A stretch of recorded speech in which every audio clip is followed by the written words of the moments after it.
It's written by Alphonse Daudet. He is a French novelist and short story writer. He was born in 1840 in Nice, in France. His father was a manufacturer. He was a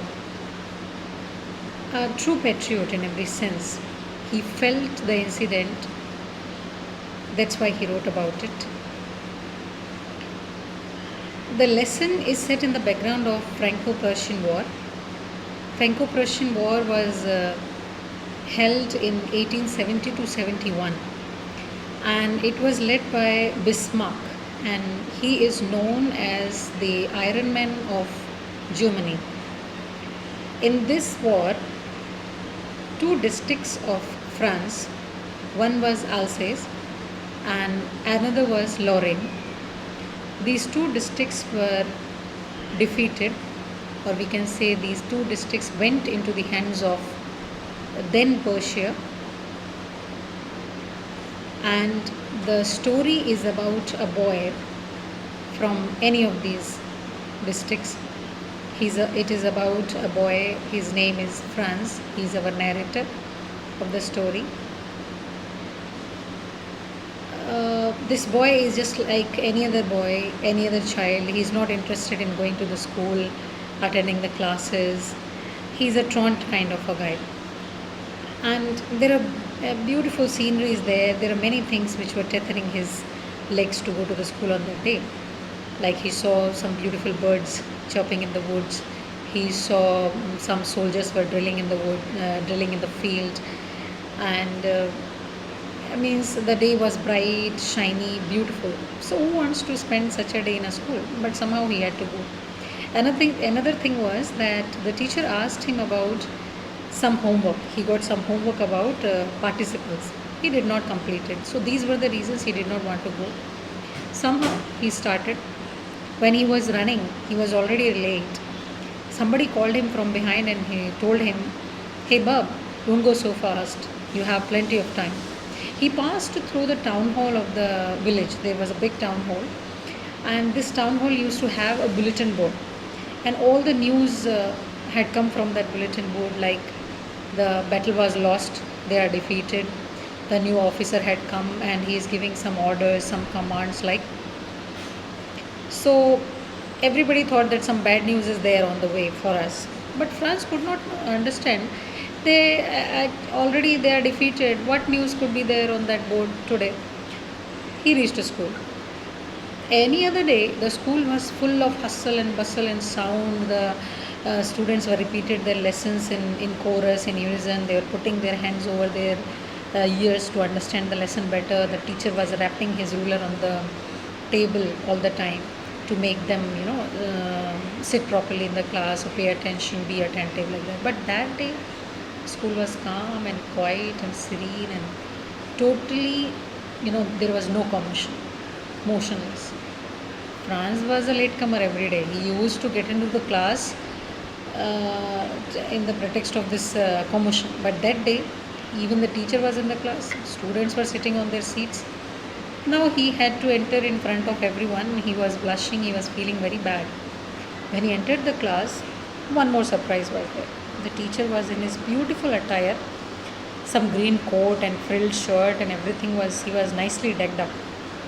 And this he used to wear only on the inspection days or the prize distribution day. So Franz was thinking, why this our Hamel is wearing this dress?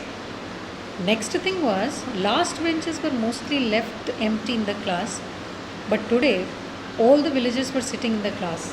Like the former postmaster, some old hawser named guy was there, and former authorities of that area, they were sitting in the class.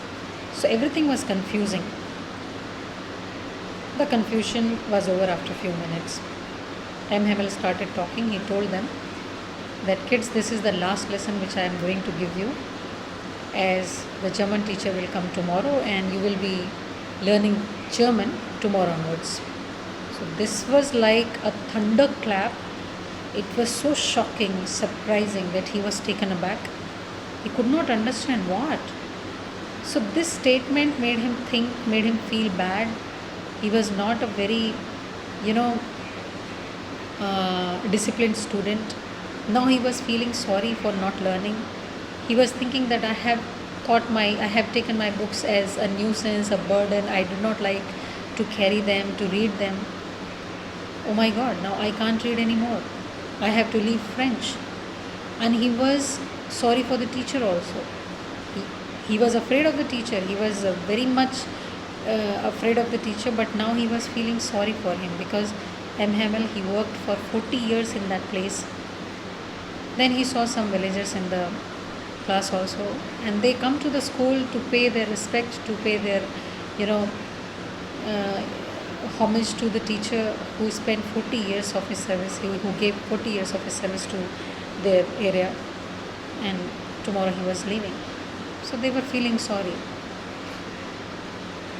Franz could not perform well in the class on that day. When teacher asked him to tell the rules of participle, he was confused. He was in so much of confusion, and moreover he did not learn the lesson. But Hamel's reaction was again surprising. He did not shout at him, he did not say anything to him. Rather he said, "This is not your fault, this is my fault, this is your parents' fault. My fault because I did not, sometimes I used to declare a holiday whenever I wanted to go on fishing or something. Your parents are responsible because they did not take your learning as seriously as they should have done. They should have taken.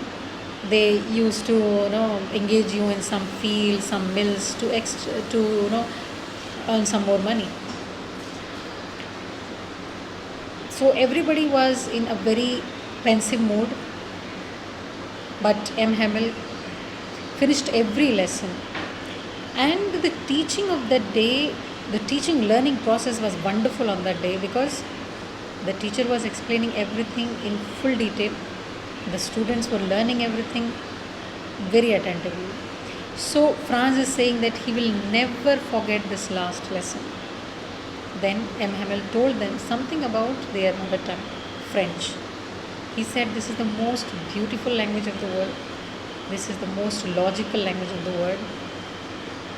We feel like that for our mother tongue." And he said that we should protect our language, we should guard our language because now we are enslaved.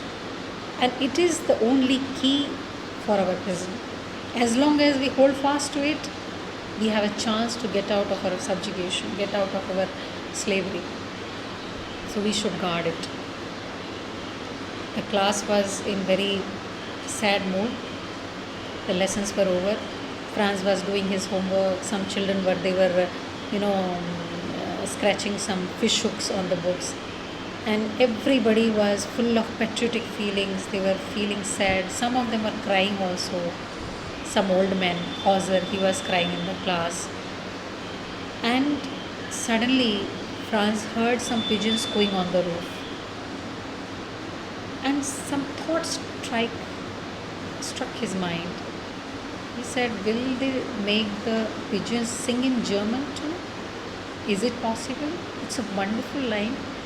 It shows that yes, slavery can be imposed from outside, but it can't kill us. It can't change us. What we are, we are. And we have to keep faith in ourselves. The class was over, and outside the Prussian soldiers were drilling. They were coming, they were marching towards the school. And then there was a bell, Angelus bell, means there was some prayer in the church. They heard the prayer, and Hamel understood that his class was over. He went to the blackboard. He wrote on the blackboard in very large letters, "Vive la France." "Vive la France" means "Long live France." And with this, our lesson ends. It's a beautiful lesson. Once again, it's in the background of Franco-Prussian War. It is French lesson translated into English. Its narrator, its writer is Alphonse Daudet. In this e-content, we have made many questions along with answers, MCQ type, short answer type, long answer type, and some other